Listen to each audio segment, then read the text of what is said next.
پچھلے دنوں ترکیہ اور شام میں شدید ترین زلزلہ آیا، ہزاروں لوگ جو ہیں وہ شہید ہو گئے اس میں، اور امت مسلمہ سوگوار ہے۔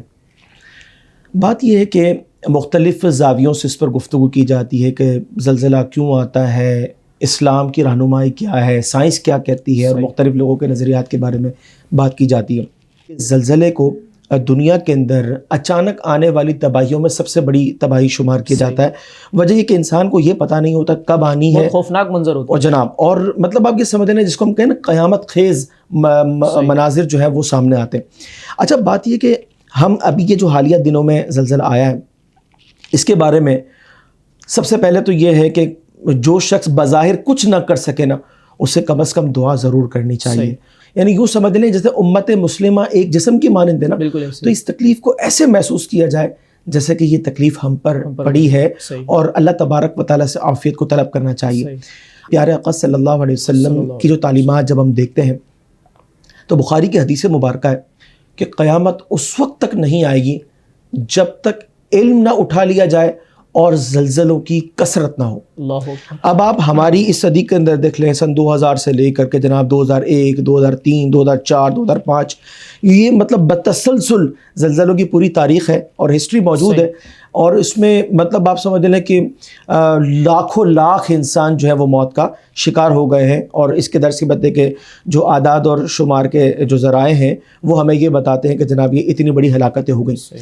لیکن اگر ہم یہ دیکھیں نا کہ اسلام کی رہنمائی اور سائنس کی رہنمائی، لوگ اس کو جاننا چاہتے ہیں، تو دیکھیں سب سے بڑی بات یہ ہے کہ آج جو اس وقت بڑا نظریہ سائنس کا جس پر جیولوجی کے اور سیمولوجی کے جو ماہرین ہیں جو اتفاق کرتے ہیں کہ جناب زمین کی جو پلیٹیں ہیں، ٹھیک ہے نا، تو یہ پلیٹیں ارضیاتی جو دباؤ ہوتے ہیں اس کے باعث ہی ہلتی ہیں، ٹھیک ہے، یعنی زلزلے کا سبب یہ سائنس یہ بیان جناب مطلب زمین کی تہ کے اندر مختلف چیزوں کا دباؤ، مختلف گیسز، مختلف ہوائیں، جب ان کا دباؤ آتا ہے تو یہ مختلف جانب سے جو ہے نا زمین کو ہلاتی ہے، ٹھیک ہے، اور پھر ہوتا یہ ہے کہ زمین کے اندر جو ہے کچھ جگہ ایسی ہوتی ہیں کہ جہاں پر یہ جو نا دراڑیں ڈالتی ہیں، ٹھیک ہے، اور وہ جناب زمین جو ہے ناہموار ہوتی ہے اور زلزلے کی کیفیت آ جاتی ہے۔ اسلام جو ہے ہمیں زلزلے کے اسباب بھی بتاتا ہے، اور جو آگے رہنمائی ہے کیا کرنا چاہیے، ٹھیک ہے نا، اس کے بارے میں بھی اسلام ہمیں جو ہے وہ گائیڈ لائن دیتا ہے۔ سب سے پہلی بات یہ ہے کہ اسلام ہمیں اس بات کی طرف جو ہے وہ رہنمائی کرتا ہے کہ زلزلہ بظاہر اس کے اسباب کچھ بھی ہوں، لیکن پیچھے قدرت کار فرما ہے، ٹھیک ہے نا۔ ایک چیز یہاں پر یہ بھی ہے کہ ہم یہ دیکھتے ہیں کہ قدرت کے آگے انسان کی بے بسی کتنی ہے، جناب کہ انسان اتنی ترقی کے باوجود اور سائنس کی اس عروج کے باوجود بالکل بے بس ہے کہ نہ اسے روک سکتا ہے، بس اس کو ناپ، اس کا زلزلے کا پیمانہ جو ہے اس کو تو ناپ سکتا ہے لیکن اس کو روک نہیں سکتا۔ بالکل ایسا ہی دیکھیں نا، قدرتی آفات، یہ جو لفظ ہے نا یہ بھی ہمیں اس بات کی طرف اشارہ کرتا ہے کہ ایک ذات ہے، بالکل ایک ذات ہے۔ آج غیر مسلم بھی کہتا ہے قدرتی آفات، تو قدرتی آفات کیا ہے، کون ہے وہ کس کی قدرت ہے، کس کی طاقت ہے؟ تو مسئلہ دراصل یہ ہے، دیکھیں ایک ہے قیامت کا زلزلہ اور ایک ہے اس کی تنبیہ، یعنی یہ جو معاملات ہیں نا، جیسا کہ نبی کریم صلی اللہ علیہ وسلم کی حدیث مبارکہ میں قیامت کی نشانیوں کے ساتھ اس کو جوڑا گیا، اور واضح مطلب علامات کے اندر کہ بات یہ ہے کہ یہ کوئی معمولی چیزیں نہیں کہ جس کو آپ نظر انداز کر دیں کہ جناب اس کے اسباب یہ ہیں، ٹھیک ہے نا، نہیں، بلکہ آگے رہنمائی بھی ہے۔ اور اس میں ایک بڑا اہم پہلو، سیدنا فاروق اعظم رضی اللہ تعالیٰ عنہ کے دور کے اندر زلزلہ آتا ہے، آپ رضی اللہ تعالیٰ عنہ زمین پر درہ مار کر جو ہے وہ یہ فرماتے ہیں کہ اگر عمر نے تجھ پر عدل کیا ہے تو زمین ٹھہر جا۔ اس کا مطلب یہ ہوا کہ جب زمین کے اندر عدل کا توازن ڈس بیلنس ہوگا تو اس وقت معاملات کے اندر اس طرح کی تباہیاں جو ہے وہ دیکھنے میں آئیں گی۔ مطلب پھر آپ سمجھ لیں کہ جب عدل کا توازن نہیں تو پھر کسی چیز کا توازن نہیں، وہ کسی بھی وقت جو ہے وہ ظاہر ہو سکتی ہے۔ ایک بات اور میں آپ سے سامنے عرض کروں، سیدنا شعیب علیہ السلام کے قوم کا واقعہ، وہ بھی زلزلے سے ہلاک کی گئی۔ اس وقت کا معاملہ کیا ہوا تھا؟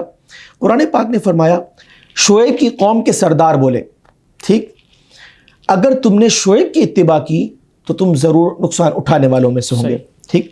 اب وہ اصل میں اتباع کیا تھی؟ شعیب علیہ السلام کی قوم کا معاملہ کیا تھا کہ وہ ناپ تول میں کمی کرتے تھے، ایسا ہی جس وقت وہ لیتے تھے نا تو وہ زیادہ لینے کی کوشش کرتے تھے، اور جب وہ دیتے تھے نا تو کم تول کر جو ہے نا وہ کوشش کرتے تھے کچھ اپنے پاس بچا لیں۔ اب شعیب علیہ السلام کی یہ جو تعلیم و تربیت کی جو احکامات ہیں وہ کیا تھے کہ آپ نے چند ضابطوں پر عمل کرنا ہے. آپ شعیب علیہ السلام کی شریعت کے جو قوانین ہیں اس کو اپنانا ہے. اس میں کیا تھا کہ آپ نے ایمانداری کے ساتھ جو ہے وہ کام کرنا ہے, بےایمانی نہیں کرنی, ناپ تول میں کمی نہیں کرنی. لیکن بات یہ کہ وہ چونکہ اپنے نبی علیہ السلام کی شریعت پر اس لیے عمل نہیں کرنا چاہتے تھے کہ ان کا ظاہری نقصان نہ ہو. آج بھی دنیا میں یہ کہا جاتا ہے نا, جیسے کہ خاص طور پر سیکولر لوگوں کا نعرہ ہے کہ جناب آپ مذہب کو جو ہے ایک باؤنڈری کے اندر بند کر دیں. کیوں؟ بہت سارے ان کے نقصانات جو ہیں ظاہری طور پر جو وہ فیل کرتے ہیں. اب ہوا کیا؟ فَأَخَذَتْهُمُ الرَّجْفَةُ, انہیں یہ جو زلزلہ تھا نا اس نے جھکڑ لیا. ٹھیک ہے. فَأَصْبَحُوا فِي دَارِهِمْ جَاثِمِينَ, تو انہوں نے اپنے گھر میں اس حال میں صبح کی کہ وہ اوندھے پڑے ہوئے تھے. تو زلزلے کا یہاں ایک سبب کیا بتایا گیا؟ ناپ تول میں کمی. اور نبی کریم صلی اللہ علیہ وسلم نے جو کبیرہ گناہ بہت سارے ہیں وہ زلزلے کے اسباب میں شمار فرمائے.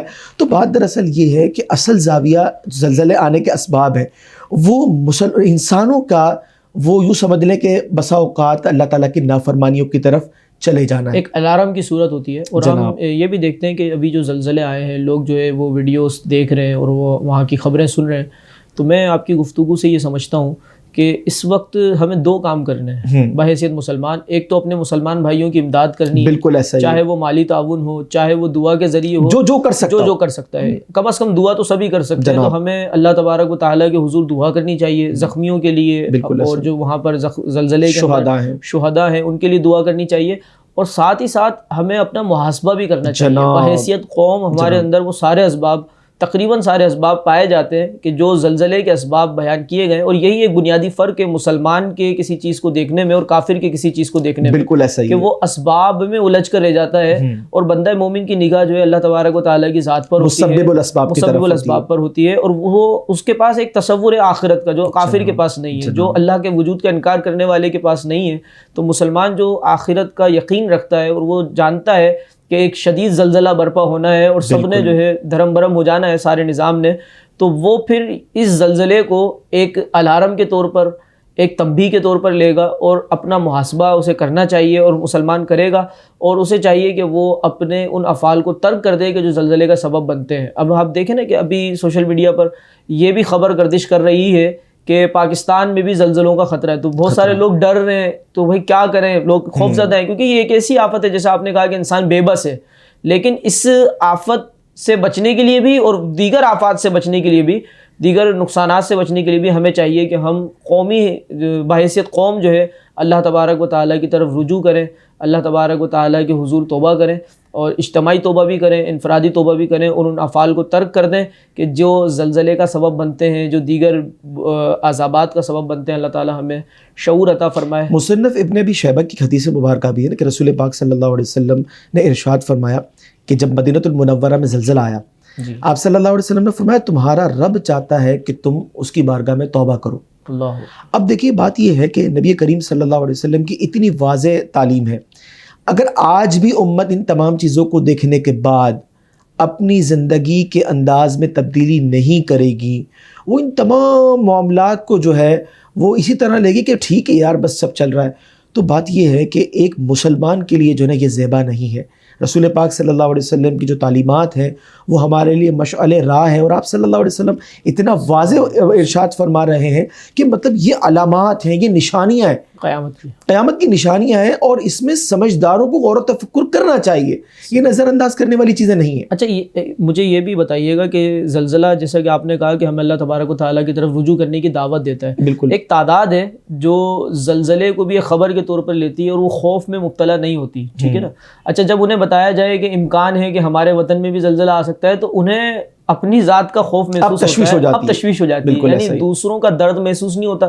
اپنا مسلمان بھائی جو ان کے اموال تباہ ہو گئے, جو وہاں پر زخمی ہیں, تو بعض ایسے سخت دل ہوتے ہیں کہ یہ ساری چیزیں دیکھنے کے باوجود جو ہے ان کے وہی معمولات ہوتے ہیں, وہی گناہوں کا سلسلہ ہوتا ہے اور وہی معمولات زندگی ہوتے ہیں. تو ایک تو انہیں درد محسوس نہیں ہوتا, جو ہماری گفتگو تھی کہ کم از کم ایک درد محسوس ہونا چاہیے, اور دوسرا یہ کہ جب خوف آتا ہے تو اس وقت آتا ہے کہ جب خبر ہوتی ہے کہ بھئی ہم پر بھی یہ وقت آ سکتا ہے، اور خوف صرف اپنے اسباب کے کھو جانے کا، نہ کہ آخرت کا، نہ کہ جو ہے اللہ تبارک و تعالیٰ کے غضب کا. خوف یہ ہے کہ بھئی ہماری عیاشیاں ختم نہ ہو جائیں، ہم تکلیف میں نہ آ جائیں. تو آپ کیا سمجھتے ہیں کہ جو پیغام ہمیں لینا چاہیے بحیثیت مسلمان، ایک ہماری تعداد ہے کہ وہ اس پیغام کو لینا تو دور کی بات ہے، انہیں شعور بھی نہیں ہے اس چیز کا، تو یہ دلوں کا سخت ہو جانا کس سبب سے ہے؟ اصل میں دیکھیں سب سے پہلی بات یہ کہ جذبہ اخوت ہونا تو یہ چاہیے کہ جب کبھی اس طرح کی کوئی خبر ملے کہ آج ہمارا مسلمان بھائی یا ہماری مسلمان قوم کے چند افراد جو ہے وہ کسی تکلیف کے اندر ہے، تو انسان کا دل تڑپ جائے، ٹھیک ہے نا. اور تقاضا یہ ہے کہ وہ سب سے پہلے رب تبارک و تعالیٰ کی طرف رجوع کرے، یا اللہ کرم فرما، معاملات میں آسانیاں پیدا فرما، اور پھر اس کے بعد جو اس کے پاس ریسورسز ہیں اس سے وہ سپورٹ کر سکتا ہے. آج بھی دیکھیں نا بہت سارے ایسے ادارے ہیں جو وہاں کے لیے کام کر رہے ہیں. ٹھیک ہے، آدمی تحقیق کرے اور کوشش کرے کہ اگر وہ پارٹیسپیٹ کر سکتا ہے تو وہ اپنا کردار ادا کرے، یہ ہماری تعلیمات کے اندر ہے. لیکن جس طریقے سے بھی آپ نے کہا کہ انسان کو محسوس ہی نہیں ہوتا، تو اسے غور کرنا چاہیے کہ میرا ایمان کس کمزوری کے درجے کے اندر ہے. اور اگر یہ اسی طرح رہا تو پھر یوں سمجھ لیں کہ جب ایسا شخص دنیا سے جائے گا نا تو اس کی پھر کوئی داستان نہیں ہے. جس طریقے سے لوگ اوروں کو بھلا دیتے ہیں، ایسے ہی اس فرد کو بھی بھلا دیا جائے گا. لہٰذا ہمیں اللہ تبارک و تعالیٰ کی بارگاہ میں رجوع کرنا چاہیے اس انداز سے کہ ہماری زندگی میں عملی تبدیلی جو ہے وہ رونما ہوتے ہوئے واضح ہو، نظر آئے. اور اللہ تبارک و تعالیٰ ہمیں اور ساری امت مسلمہ کو ہمیشہ حفظ و امان میں رکھے. اللہم